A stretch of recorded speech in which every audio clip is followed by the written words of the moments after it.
안녕하십니까. 저는 제29기 제자반 이수연 집사입니다. 많이 떨리네요.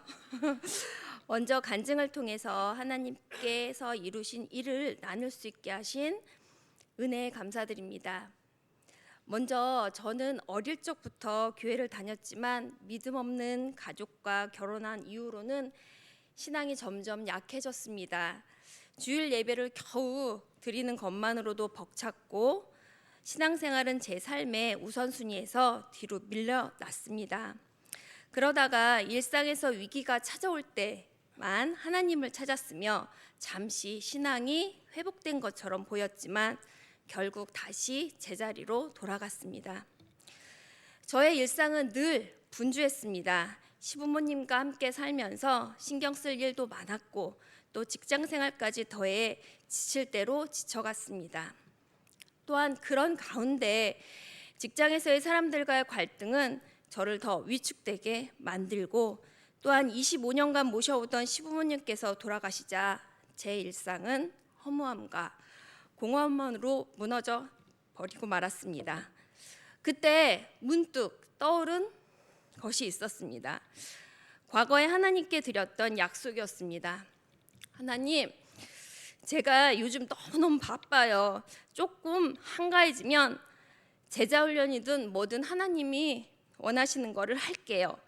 하지만 그 약속은 여전히 저희 바쁜 일상 속에서 잊혀진 채 방치되고 있었습니다. 그러다 다시 한번 그 약속이 떠올랐고 이번만큼은 하나님과 약속을 꼭 지키겠다고 결심이 생겼습니다.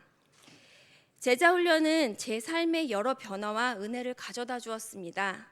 먼저 제자훈련을 받으며 하나님의 말씀을 새롭게 만나게 되었습니다.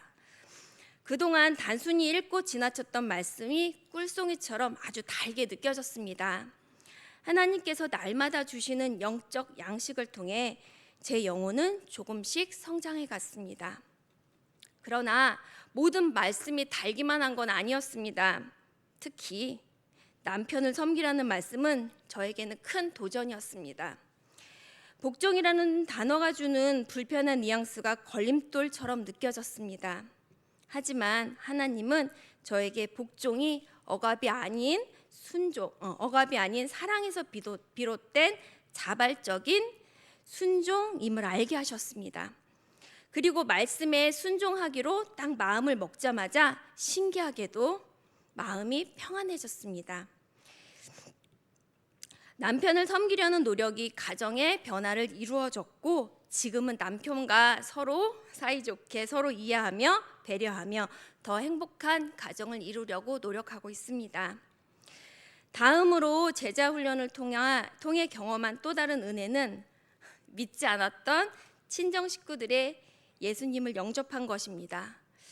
갑작스러운 가족의 병환 소식에 불안했지만 기도하며 문제를 하나님께 맡겼고 그 과정에서 자연스럽게 복음을 전할 수 있었습니다. 하나님의 은혜로 가족의 문제를 해결받았을 뿐만 아니라 하나님을 만나는 은혜도 누리게 되었습니다. 이번 훈련을 통해 깨달은 것은 하나님의 관계를 삶의 가장 첫 번째 자리에 두는 것이 얼마나 중요한지였습니다. 예전에는 제 일이 먼저였습니다. 하나님은 늘 뒷전이었고요. 하지만 우선순위를 바꾸자 제 삶에 평안이 찾아왔습니다. 이제는 가족과 나 자신을 위한 기도뿐만 아니라 교회, 나라, 그리고 이웃을 위해 기도하는 데 힘쓰고 있습니다. 하나님께서 저에게 주신 기도의 응답들을 이제 다른 이들에게 돌려주려 합니다. 제자 훈련을 받았다고 해서 제가 완벽한 제자가 된 것은 절대 아닙니다. 아직도 갈 길이 멀다고 느껴집니다. 그러나 많이 돌아온 삶의 여정도 하나님의 계획이었으며 사랑임을 믿기에 앞으로도 주님께서 모든 것을 이끌어 주실 거라 믿습니다. 마지막으로 저를 지도해 주신 연준환 목사님과 함께 해준 제자반 29기 제자반 식구들에게 진심으로 감사드립니다. 또 늘 기도로 함께 해주신 순장님, 권사님들, 또 또한 집사님들에게도 감사의 인사를 전합니다. 무엇보다도 저를 끝까지 붙잡아 주시고 이끄시는 영원한 사랑이신 하나님께 모든 감사와 영광을 올려드립니다. 감사합니다.